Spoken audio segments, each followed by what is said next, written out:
forensik dari kepolisian itu berani berbohong kepada publik pada saat kasus Joshua Huta Barat dengan Barada Eliezer Pudiantumeu yang saat itu awalnya dinyatakan menurut forensik autopsi dari Polri itu adalah kegiatan tembak-menembak, peristiwa penembak-menembak antara Barada E dengan Brigadir Joshua Huta Barat. Tetapi setelah dilakukan uji forensik ulang melalui forensik independen saat itu dari Universitas Indonesia, baru diketahui bahwa itu luka akibat tembakan dari jarak dekat, dan akhirnya Mabes Polri sendiri mengevaluasi rilis dari Kabak Penum yang saat itu Brigjen Muhammad Ramadan yang menyatakan itu tembak menembak berubah menjadi pembunuhan berencana dan berujung dengan vonis pada Ferdi Sambo dengan vonis mati yang kemudian menjadi seumur hidup. Apa yang kemudian disampaikan oleh Rizal Fadilah nampaknya benar-benar sudah siap begitu menghadapi tantangan yang sangat luar biasa.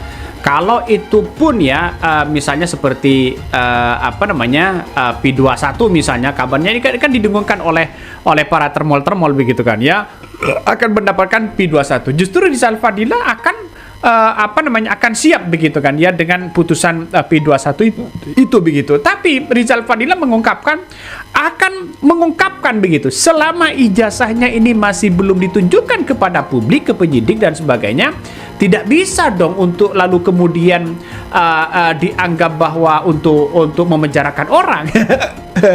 Namanya seorang Roy Suryo dengan kawan-kawan mereka begitu sudah punya kekuatan ya, apalagi soal bocoran-bocoran yang kemudian muncul begitu kan bahwa P21 itu belum diterbitkan begitu. Rizal Fadilah justru akan mencecar Jokowi di pengadilan. Wih. Nah, tim 1 itu 4 orang, itu mulai persiapan sampai pendaftaran.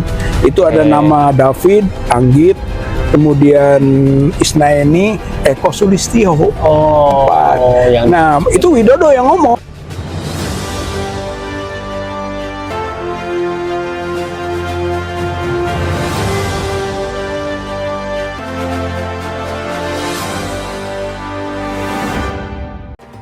Kasus tudingan ijazah palsu Presiden ke-7 RI Joko Widodo atau Jokowi dengan tersangka Roy Suryo CS memasuki babak baru. Saat ini berkas perkara kasus tersebut telah dinyatakan lengkap atau P21. Direktur Reserse Kriminal Umum Polda Metro Jaya Kombes Iman Imaduddin menjelaskan, saat ini penyidik tengah berkoordinasi dengan pihak Kejaksaan Tinggi atau Kejati DKI Jakarta untuk melimpahkan para tersangka dan barang bukti.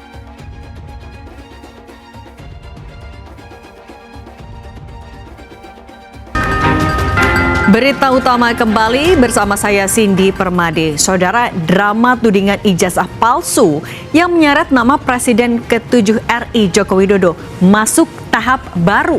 Roy Suryo dan 7 koleganya yang dikenal vokal kini resmi menyandang status tersangka tudingan ijazah palsu Jokowi. Polisi menyimpulkan Roy Suryo CS telah menyebarkan tuduhan palsu, melakukan edit dan manipulasi digital terhadap dokumen ijazah. Polisi menetapkan 8 tersangka yang terbagi dalam 2 klaster. 8 tersangka kasus tudingan ijazah Jokowi adalah Roy Suryo, Rismon Sianipar, Tifauziah Tiasuma, Egy Sujana, Kurnia Tri Rohyani, M. Rizal Fadilah, Rustam Effendi, dan Damai Hari Lubis. Para tersangka dijerat pasal berlapis, mulai dari pencemaran nama baik, fitnah hingga penyebaran dokumen elektronik dengan tujuan menghasut. Usai ditetapkan sebagai tersangka tudingan ijazah palsu Jokowi, Roy Suryo mengaku menghormati sepenuhnya penetapan statusnya tersebut. Roy bersikukuh bahwa langkahnya ini hanyalah bagian dari hak warga negara untuk mencari kebenaran. Roy menekankan bahwa tidak ada perintah penahanan dari penyidik.